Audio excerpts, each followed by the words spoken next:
ಇನ್ನೂ ಡೌನ್ ಆಗಿ ಅದ್ದೂರಿ ಕೂಗಿರಿ, ಅದ್ದೂರಿ ಕೂಗು ಇನ್ನೂ ಜೋರಾಗಿ ಭಾಷೆ ಕೇಳಬೇಕು. ನಮ್ಮ ಬಾಸು ಯಾರು?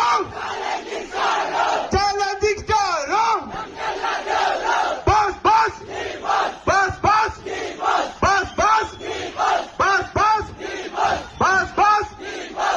ಸಾಕು ಸಾಕು ಸಾಕು. ಆ ಕಡೆ ನರಸಿಂಹನ್ ಕಡೆ, ನರಸಿಂಹನ್ ಕಡೆ. ಇನ್ನ ಸ್ವಲ್ಪ. ಹಾ